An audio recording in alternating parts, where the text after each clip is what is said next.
Hey guys, it's Elizabeth from Elizabeth Books, and I'm here today to do my mid-September wrap-up. These are the books I read the first half of September, so let's get started. The first book I read was The Star Won't Go Out, The Life and Words of Esther Grace Earle, and I borrowed that from Ashley from Tea Leaves and Bookbinding, so I can't hold it up to show you. But it was just a, memoir of her life. She died of cancer, and it was, kind of published, forwarded, whatever, by John Green at the time of The Fault in Our Stars.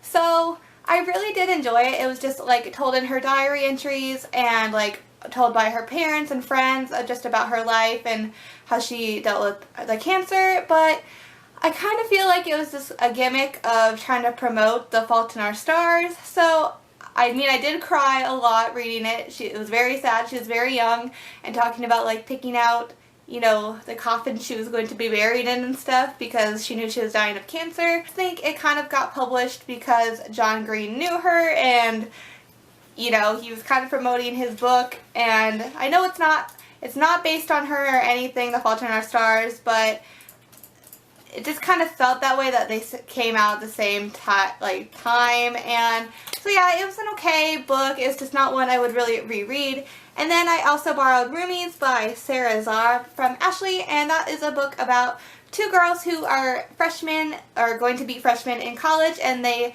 find each other as roommates and they start emailing each other back and forth, and they just kind of become friends from emailing each other.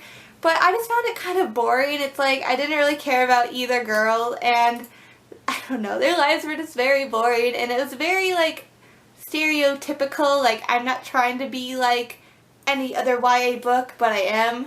And so I just didn't really like it, and it was trying to be fangirl so much, the college-y part, and I don't know, I'm pretty sure it was probably written before that, but I just liked fangirl way more for that kind of college or roommate book, and this one just wasn't very good, and yeah, I didn't really care about them. And then I also read Unteachable by Leah Radar. This is about a girl who at a carnival meets a guy and they hook up, and then she finds out he is her film school teacher, which I find really weird because I went to a small high school where you didn't have things like a film school teacher. We had math, science, and English, and we didn't have fun things like film studies and stuff. I don't know. It was just weird. I was like, what? I wish I had a class that was just how to make a movie or whatever that these kids got. But anyway, so she finds out he is a teacher, and so they know they shouldn't be together, that they are, and that's kind of slammed by Colleen Hoover. That's pretty much what that's about, but I feel like that one's well written, and this one wasn't very well written. I didn't really like it. I read Queen of Shadows by Sarah J. Maas. It is the fourth book in the Throne of Glass series, and it was super good. I loved it. And no, it wasn't perfect, because no series is, because people are complaining that people are giving this 5 stars and it's not perfect or anything like that. And no, it's not perfect, because nothing ever is, but it was really good and it captivated me the whole time, and I really liked this series, and I'm super excited for the next one, even though it's probably going to be a whole another year or more. And yeah, but all the covers are beautiful and the series is great. And this one just had a lot of female power, and just I really, really loved the character Lysandra, and she was just great, and I loved her. She was my favorite part of this whole book, and I recommend you read the series to get to this one. I read Wedding Night by Sophie Kinsella. This book is about a girl who asked her boyfriend to marry him, and he says no, so she kind of meets a boy she knew when she was 18, and they get engaged, and they run off to go on their honeymoon, and her sister is just what? How could you run off with a guy? And so she is a hotel reviewer, and she calls the hotel they're going to and tells the staff to sabotage her wedding night so that it doesn't happen. And so it was okay. Sophie Kinsella books are really funny, so I did laugh a few times, but it wasn't one of her better ones. I got this for a bargain price, and I kind of can see why. It really wasn't that good of a story, and so overall it was an okay read, but it wasn't one of her better ones. And on my Kindle I read The Sacred Lies of Minutebly by Stephanie Oakes, and it is about a girl who is raised in this kind of cult in the wilderness, and she, up until she was like 5, and then her parents moved her to this cult. And so she's just raised, it's kind of like a religious, you know, type cult, and they don't believe in like Christianity or anything. They believe in Kevinism or whatever, something like that. And it's like the words of their leader, whose name is Kevin, and he, you know, is like their god and stuff, and they believe everything he says. And so she is very trapped in this life, and she doesn't really agree with it or like it, but there's nothing she can do. When she was younger, a girl tried to teach her to read, and the girl got caught reading, and they like burned her feet until she couldn't stand. So, you know, there's things that she was like, she couldn't say no to things in the cult, or like there would be consequences. And then later in it, she is supposed to get married to the leader, and she doesn't want to. She says no, but she has a 12-year-old sister, and he says, okay, if like you won't marry me, I'll marry your sister. So she has to protect the sister. And then it's also about, so this is like told in the past of the cult. In the present, she is actually in juvie right now because she assaulted a guy on the road, but you kind of see why it happened. And I don't know, it was a really good story. I really liked it. It was really good. It was like better at first, and the more it went, I didn't like it as much, but it was still like a suspenseful book, and it was pretty thrilling, and I didn't really know what was going to happen, and I liked how it happened, and I mean, I cried and stuff, so I thought it was pretty good. Then I read Openly Straight by Bill Konzenberg, and I didn't really like this one. I just found it kind of boring. It's just about this boy who is gay, and he moves to a boarding school, and he decides not to tell anybody he's gay. It's not really he's going back in the closet. He just doesn't want to be known as the gay kid, and so he just doesn't tell anyone. He says he won't deny it if anyone like really asks him, but he's just not going to go out and tell it.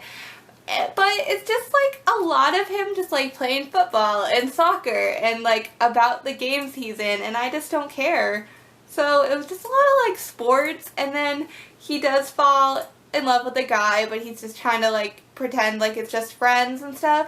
And I liked how the story was going, but then it didn't really go how I wanted it to, and then I just felt like this book was kind of pointless. I don't know, it was just kind of boring, and I just didn't really like it. I didn't really like it. Next I read Princess Gambit by C.S. Cat. This is the second book in the Captive Prince trilogy, and this one was so good. This was like way better than the first book. 'Cause the first book, I kind of liked the relationship between the two princes, but this one was even better, and they kind of fall in love, sort of, and it's great. And warning, this is a very adult romance type novel. Lots of like rape and stuff, but overall it's a pretty good book, and I'm really excited for the third one now because I really liked how this one ended. And yeah. So I read The Daughter of Smoke and Bone by Laini Taylor, and I told myself I never really wanted to read this book, but Ashley had it, so I thought I would borrow it from her, and I really enjoyed it, so I'm glad I picked it up, and I'm really excited to read the second and third one sometime. It is about a girl named Karu, I believe, and she has like blue hair. She's like a mystery to everyone. All her friends like find her just like mysterious and stuff. She like tells little lies, but she's like quirky about it, so people just think she's cool. And she actually is kind of like a demon, and she works for like these chimeras, and her job is to just go around and collect like human teeth for them, or like animal teeth, and when she gets things, she like gets wishes. So like she'd wished her hair to be blue, and later she meets an angel, and they kind of fall in love with each other.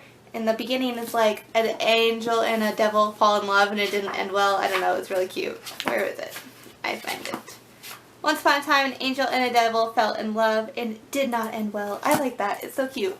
And so like near the end, I found it kind of boring, so I moved it down to 4 stars. Because it was a 5-star book up until like literally almost the end, and then the last few chapters I didn't really like it, but I'm excited to continue with it, and I'm intrigued in the series, and I want to know what happens next. And then I read Huntress by Melinda Lowe, and this one was okay. I just found it kind of boring. It's about 2 girls, and they're going on a journey to save the earth, basically. Like the sun hasn't shown in a while, and there's monsters taking over the earth, and they have to go see this fairy queen. So they go on a journey, and members of their party like along the way are hurt and injured and stuff, and some get killed, and it's just them trying to get to the Fairy Queen and, you know, save the world. And they kind of fall in love on the way, and I don't know, it was okay. It's just, it was very like kind of predictable, and then the ending was very, very rushed. Like, I don't know, it took like 10 pages and it was over this like big conflict at the end. So I didn't really like that because it was already so long. It's like they could have made some stuff shorter in there to make the ending longer, I think.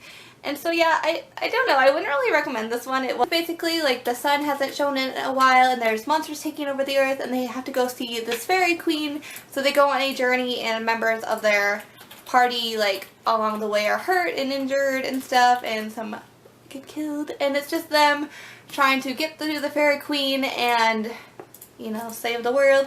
And they kind of fall in love on the way, and I don't know, it was okay. It's just, it was very like kind of predictable, and then the ending was very, very rushed. Like, I don't know, it took like 10 pages and it was over this like big conflict at the end. So I didn't really like that because it was already so long. It's like they could have made some stuff shorter in there to make the ending longer, I think. And so yeah, I don't know, I wouldn't really recommend this one. And finally, this first half of September, I read Armada by Ernest Cline on my Kindle. And this one was kind of disappointing for me. I really loved Ready Player One by Ernest Cline, and that's like a video game type book. But this is also one, but this is an alien video game type one. And so I didn't really like it as much because I don't play that kind of game. And Ready Player One was very like 80s and like, I don't know, just like games I'd heard of and played. And this one is about a boy who plays this game called Armada, and it's like an alien, you know, you shoot aliens and stuff. And it's actually real, and he's one of the top 10 people who play Armada in the world, so he is recruited to help save the world from aliens. And it sounds like kind of good, but I guess it's like if you just don't like alien type games, I don't know, it's just very boring. Just a lot of things I didn't know what they were talking about. A lot of just talking about like the missiles and the guns and like, you know, the alien courses and stuff, and just I didn't care about any of that. And it's also like his father disappears when he's young and he like finds him in the book, and it was just silly, I think, how he found him and everything. And I don't know, I just didn't really enjoy it, and I'm really sad because Ready Player One was so good. So I mean, I think I knew going into it wouldn't be as good as Ready Player One just because it's not the kind of thing I like. So I'm really glad I borrowed it on my Kindle and didn't buy it. But yeah, guys, those are the books I read in the first half of September. What are some books you've read? Let me know below. And thank you guys so much for watching. Bye, guys.